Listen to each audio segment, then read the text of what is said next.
Hello friends, welcome back to my YouTube channel MS infotech.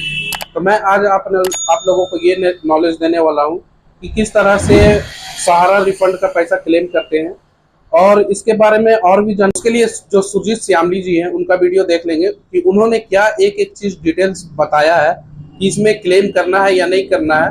वो तो claim करना नहीं करना वो आपके ऊपर डिपेंड करता है। मैं भी बोलूँगा कि ये आपके ऊपर डिपेंड करना है। मैं कोई ऐसा राय नहीं दूंगा कि आप लोग क्लेम मत कीजिए।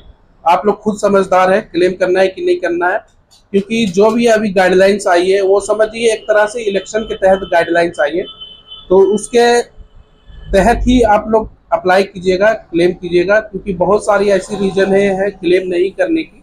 तो चलिए उसके लिए पहले आप सुजीत श्यामली जी का वीडियो देख लीजिए कि उन्होंने क्या बताया। तो चलिए मैं वीडियो को शुरू करता हूँ। वीडियो को शुरू करने से पहले मेरे चैनल को सब्सक्राइब कर लीजिए, लाइक कर लीजिए और शेयर कर लीजिए। नमस्कार दोस्तों, मैं हूं सुरजीत श्यामला। आप देख रहे हैं workervoice.in। दोस्तों, आप में से जिन लोगों का भी सहारा इंडिया सोसाइटी के अंदर पैसा फंसा हुआ है, उनके लिए केंद्रीय सहकारिता मंत्री श्री अमित शाह जी ने 18 जुलाई 2023 को एक पोर्टल लॉन्च किया है, जिसके माध्यम से उन्होंने कहा कि आप क्लेम कर सकते हैं और क्लेम करने के बाद आपका पैसा वापस मिलेगा। हालांकि जब इसके पहले से माननीय सुप्रीम कोर्ट का आदेश हुआ था और पोर्टल के द्वारा आपका पैसा वापस करने की जानकारी आने लगी थी, उसी समय से हम आपको ये कहते आए हैं कि जब भी पोर्टल लॉन्च हो तो थोड़ा सा वेट कीजिएगा। और अभी भी मैं आपसे यही गुजारिश करूँगा कि थोड़ा सा वेट कीजिए। आपके लिए एक एक जानकारी मैं लेकर के आ रहा हूं और उस जानकारी को सुनिए, समझिए और उसके बाद ही क्लेम कीजिए। हालांकि कल ही एक वीडियो के माध्यम से हमने ये बताया था कि जैसा कि अमित शाह जी ने 10,000 रुपया कम से कम देने की बात की है, तो जिनका 10,000 रुपया है वो क्लेम करके रिस्क ले सकते हैं और बाकी लोग वेट करें।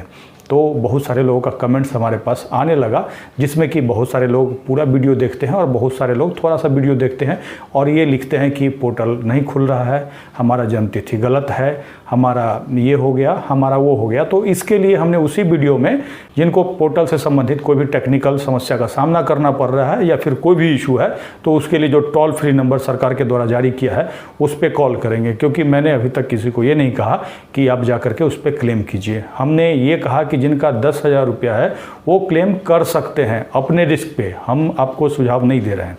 और आज उसी के तहत हम आपके लिए एक चौंकाने वाली जानकारी लेकर के आए हैं। हालांकि हमने कल ही आपसे पूछा था कि इसके टर्म एंड कंडीशन को पढ़ने के बाद ही आप क्लेम करें, तो ये भी कहा था कि आप कमेंट्स करके बताएंगे। तो आखिर वो टर्म एंड कंडीशन क्या है उसके बारे में थोड़ा सा विस्तार से बताऊंगा। तो आज उसी टर्म एंड कंडीशन को विस्तार से बताऊंगा, जिसको बहुत ही शॉर्टकट तरीके में अपने तरीके से बताने की कोशिश करूंगा। इसीलिए अनुरोध है कि आप वीडियो को पूरा देखिएगा, समझिएगा। नहीं समझ में आए तो दोबारा देख लीजिएगा। आखिर वो टर्म एंड कंडीशन क्या है, क्या आपके फेवर में है या फिर सहारा के फेवर में है या फिर सरकार के फेवर में है, इन सारी बातों की जानकारी न केवल देंगे बल्कि आपको प्रूफ भी दिखाएंगे, जिसके बाद शायद मेरी बातों का भरोसा कर लेंगे। लेकिन ध्यान रहे, अभी तक अगर आपने क्लेम नहीं किया है तो एक बार कमेंट्स करके ज़रूर बताइए। इससे हमें भी ये पता चलेगा कि अगर आप वीडियो देख रहे हैं तो उसको फॉलो कर रहे हैं कि नहीं कर रहे हैं।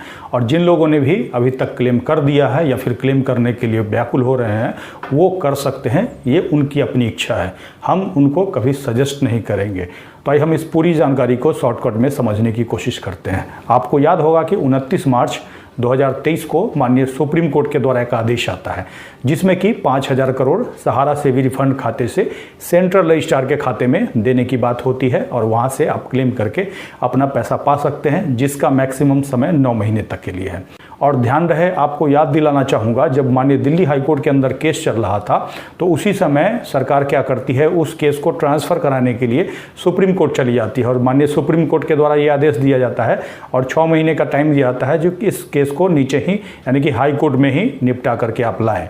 बाद में क्या होता है, वो केस सहारा के द्वारा वापस ले लिया जाता है और फिर से सरकार क्या करती है, जा करके एक एप्लीकेशन लगा करके, जो केस पहले ही सुप्रीम कोर्ट में चल रहा था, और उसमें ये खुद से जाकर के सुझाव देते हैं। और बाकी जानकारी के लिए अमित शाह जी को सुनिए कि किस तरह से वो जितने भी एजेंसियां हैं जो कि सहारा के पीछे लगी हुई थी, उसको बैठा करके, इकट्ठा करके और बीच का रास्ता निकालते हैं, यानी कि सेटलमेंट। और इसी सेटलमेंट के बारे में आज मैं आपको बताने जा रहा हूँ। और उसके बाद उन्होंने खुद ही स्वीकारा है कि माननीय सुप्रीम कोर्ट ने कहा कि जब बाकी सारी एजेंसियों, सरकार को और यानी कि जनता को, जनता क्यों, क्योंकि अमित शाह जनता की तरफ से गए थे, तो किसी को कोई परेशानी नहीं है, तो हमें क्या परेशानी होगी। और उसी के तहत 5,000 करोड़ दिया गया है। लेकिन इस 5,000 को देने के पीछे सरकार की मंशा क्या है, इसको इस वीडियो के माध्यम से आप समझिए। हालांकि माननीय सुप्रीम कोर्ट के आदेश के अनुसार ये भी कहा गया था कि पैसा जो वापस होगा उसमें ट्रांसपेरेंट तरीके को अपनाना है, ताकि लोगों का पैसा मिल सके। कहने का मतलब पारदर्शी तरीका को अपनाना है, लोगों को बताना है कि हम आपको कैसे पैसा वापस कर रहे हैं। और इसके बाद सरकार ने आपको पैसा वापस करने के लिए कुछ नियम बनाया होगा, और उसी के तहत आपको 10,000 रुपया पहली बार देने की बात की है। तो उस नियम का जो कॉपी है वो सरकार कहाँ रखी हुई है, आपको क्यों नहीं दिखा रही है? वेबसाइट पे दिखाना चाहिए था। आपको याद होगा कि अगर एक वैकेंसी निकलता है किसी सरकारी ऑफिस में प्यून के लिए भी, तो उसके लिए भी जो विभाग है नियम बनाता है और उसका विज्ञापन जारी करता है। जबकि इस तरह का सरकार के द्वारा कोई भी नोटिफिकेशन नहीं निकाला गया है। आप में से जिन लोगों ने भी लॉगिन किया होगा और लॉगिन करके क्लेम कर रहे होंगे, ऐसे लोग काफ़ी समय से अपने ब्याज का इंतज़ार कर रहे हैं, लेकिन लॉगिन करने के बाद जब अपना क्लेम का डिटेल भरते हैं, हमने तो भर के नहीं देखा है, लेकिन सरकार ने जो स्क्रीनशॉट वगैरह दे रखा है उसी में हमने चेक किया है। आपका जो रसीद है, आपका जो पासबुक है, उसका क्या पूछ रहे हैं, तो अकाउंट नंबर वगैरह तो पूछ रहे हैं, उसको देने की ज़रूरत नहीं भी है, अगर है तब भी दे सकते हैं।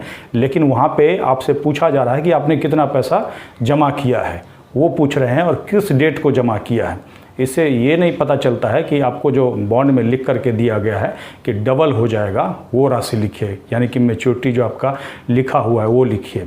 इसका मतलब कहीं ना कहीं ये आपसे क्लेम लेकर के और उसके बाद तय करेंगे कि आपको कितना पैसा देना है या नहीं देना है, या फिर क्या नियम बनाया है वो हिडन है, यानी कि छुपा हुआ है। जिसके बाद पूरा फॉर्म भरने के बाद एक आपको PDF डाउनलोड करना होता है, और उसको डाउनलोड करने में उसको ऊपर में फ़ोटो लगाना होता है, और फ़ोटो लगाने के नीचे आपको सिग्नेचर करने के लिए कहा हुआ है। वहीं पे बहुत बड़ा झोल है, जिसकी जानकारी आज मैं देने जा रहा हूँ। हालांकि जो हिडन है उसके बारे में बाद में जानकारी निकल के आएगी, इसलिए धरफड़ा करके जा करके क्लेम मत कर दीजिएगा। पहले उस पेपर को पढ़िए। ध्यान रखिए, अगर आपने एक साइन नहीं किया है या फिर क्लेम कर भी दिया है और साइन करके अपलोड नहीं किया है, तो रुक जाइए और इस वीडियो को देख लीजिए, क्योंकि उसमें जो लिखा हुआ है वो आपका डिटेल है जो आपने उसमें अप्लाई किया है। लेकिन उसके नीचे एक घोषणा है, उस घोषणा को ध्यान से पढ़िए। ऐसे हालांकि हमने कल ही कमेंट्स करके पूछा था कि हिंदी में है कि इंग्लिश में है, तो एक साथी ने हमारे पास एक PDF भेजा जो कि उनको किसी और साथी ने भेजा था, और उसको पढ़ने की ज़रूरत है। जिस घोषणा में क्या लिखा हुआ है ऐसे ही मैं आपको दिखा रहा हूँ स्क्रीन पे कि मैं, और आपका नाम लिखा होगा, एतद द्वारा घोषणा करता हूँ कि मैं सहारा क्रेडिट कोऑपरेटिव सोसाइटी जमाकर्ता / सदस्य हूं, और मैंने इस आवेदन प्रपत्र में ऊपर दिए गए विवरण के अनुसार इस समिति में वैध जमा किया है। कहने का मतलब आपने समिति में पैसा जमा किया है, सहारा इंडिया में आपका पैसा नहीं था, आपने यहीं पे जमा किया है। आगे लिखा है, मैंने उपयुक्त समिति की सभी योजनाओं में मेरे द्वारा जमा की गई सभी जमा राशियों का विवरण दिया है। उपरोक्त सभी सूचना जो मेरे द्वारा दी गई है वो सही है, और बाकी जाकर के सोसाइटी का नाम लिखा हुआ है, और ये कहा हुआ है कि जो आयकर कानून है उसके अंदर आता है। जो लोग हिंदी पढ़ना जानते हैं वो हिंदी में पढ़िए, अंग्रेजी पढ़ना जानते हैं अंग्रेजी में पढ़िए, और इसका कॉपी मैं नीचे वीडियो के डिस्क्रिप्शन में दे दूंगा। जिनका भी नाम है मैं उसको हाइड कर दूंगा।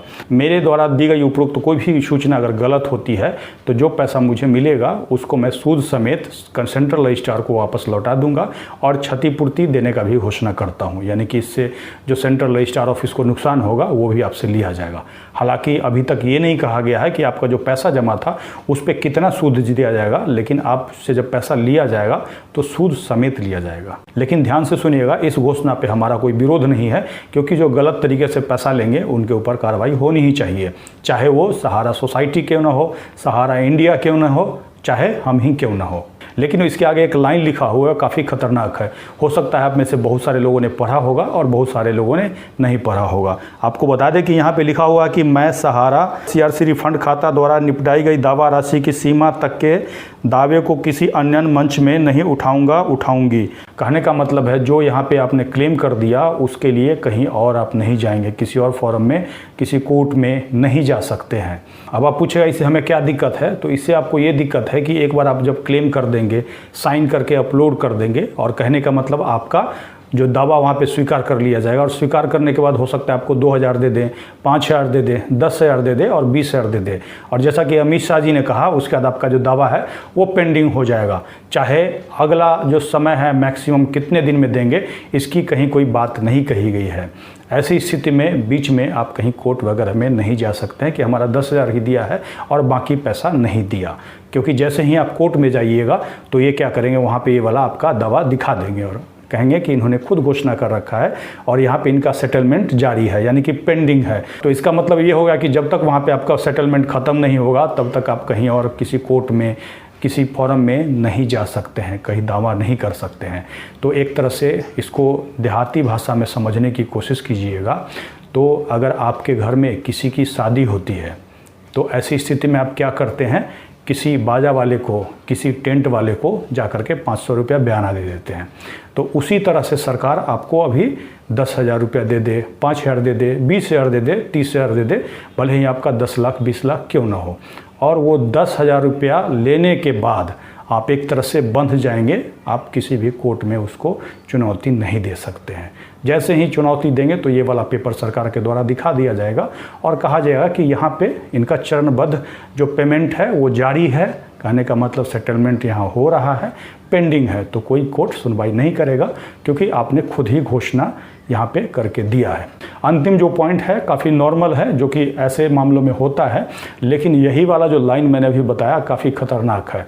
इससे कल को ये हो सकता है, आपका एक बार में अगर पैसा दे देते तब तो कोई दिक्कत नहीं था, भले ही 3 महीना 6 महीना क्यों ना लगा देते, लेकिन यहाँ पे टाइम मैक्सिमम निर्धारित नहीं किया हुआ है और पैसा जब ख़त्म हो जाएगा दिसंबर तक, जो 5,000 करोड़, उसके बाद सरकार फिर से कोर्ट के अंदर जाएगी।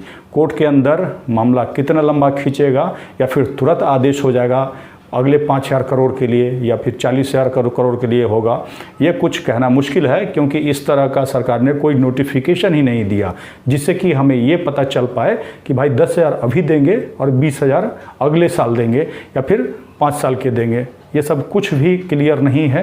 कहीं ना कहीं सरकार की मंशा स्पष्ट है।